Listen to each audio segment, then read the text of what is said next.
Vous allez venir déjeuner? C'est l'heure de mettre la table pour Bianca et Chiara chez Mouti, leur grand-mère.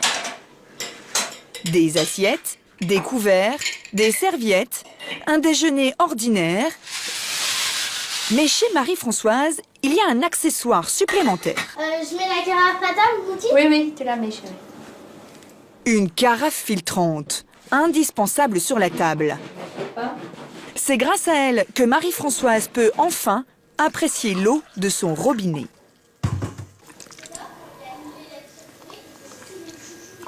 Il y a vraiment une différence. Elle est filtrée et donc elle a un goût qui est nul, il n'y a pas de goût.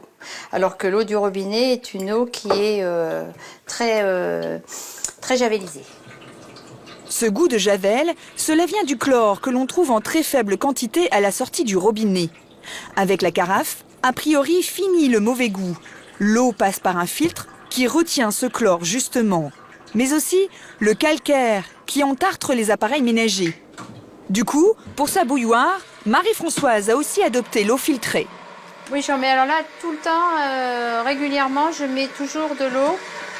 Et vous pourrez regarder tout à l'heure que le fond est vraiment sans tartre, impeccable. Et donc là, elle est toute propre, votre bouilloire. Oui, là vous voyez, il n'y a pas du tout de calcaire dans le fond. Mais si vous mettez de l'eau du robinet, c'est pas le cas? Là, même pas en une semaine, je suis obligée de la passer au vinaigre. Donc là... Dans sa bouilloire, de l'eau filtrée, Marie-Françoise en met partout, jusque dans ses plantes vertes. Grâce à sa carafe, elle est convaincue de boire de l'eau de qualité tout en faisant des économies. Mais pour ça, voilà ce qu'elle doit faire régulièrement. Elle enlève cette petite boîte blanche et elle en met une nouvelle. C'est ça, le filtre. On appelle ça une cartouche. Cela permettrait de retenir le chlore, le plomb et le calcaire. Mais pour que ce soit efficace, il faut le faire tous les mois. Et ça coûte combien une cartouche comme ça?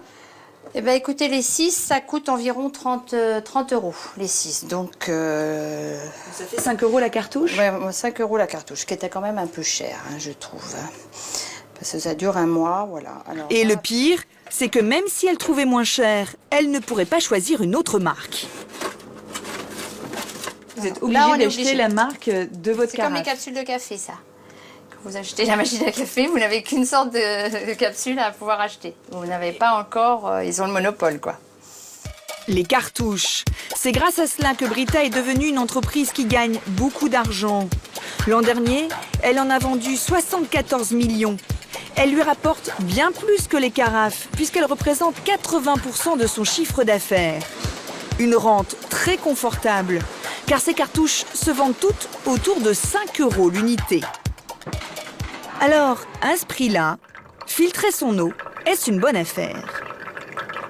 Nous avons voulu savoir ce qui coûtait le moins cher. Eau en bouteille, eau filtrée ou eau du robinet. Nous avons étudié la consommation de 2 personnes pendant 1 an.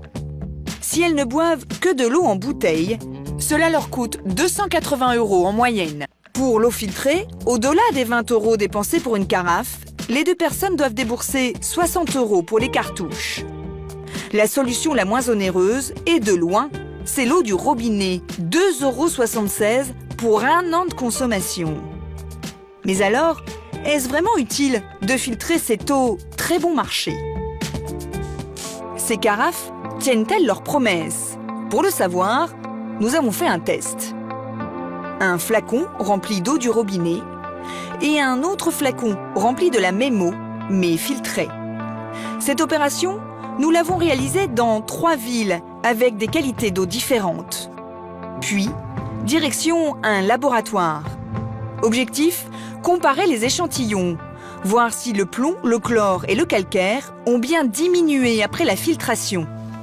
1 semaine plus tard, nous avons montré les résultats à Yves Lévy, professeur à l'université de pharmacie. D'abord, le plomb. Il n'y en a pas dans l'eau filtrée, mais ce n'est pas grâce à la carafe. Ah bah tiens, le plomb, ça marche jamais, ça. Ah bah zut, le plomb, ça marche pas, tiens. Mais Parce qu'il n'y en avait pas dans l'eau, donc évidemment, comme il n'y avait pas dans l'eau, on risque pas de voir un effet quelconque de la cartouche. En France, il n'existe presque plus de canalisation en plomb. Normal donc que l'eau du robinet n'en contienne pas. Sur le chlore, là encore, l'utilité du filtre est relative. Certes, les taux ont baissé, on passe de 0,80 à 0,1 mg par litre. Mais la quantité de chlore était déjà très faible au départ. Enfin, ce qui va faire réagir notre scientifique, ce sont les résultats sur le calcaire. On passe de 68 à 19 mg par litre. La carafe a bien filtré. Trop même, car si le calcaire est mauvais pour les appareils ménagers, il est très bon pour notre santé. Vous ne le savez peut-être pas, mais le calcaire, c'est du calcium. Soit la personne mange suffisamment de laitage, boit suffisamment de lait, et à ce moment-là, ça ne pose pas de problème. Mais quelqu'un qui serait un peu limité dans ses usages devrait consommer une eau qui contient du calcium. Selon une étude récente des autorités, l'eau du robinet remplit tous les critères de qualité sanitaire et gustative dans 98% des cas en France. L'intérêt des carafes serait donc surtout une histoire de goût. Un petit luxe qui fait bien l'affaire des fabricants. Leur vente progresse de 30% chaque année.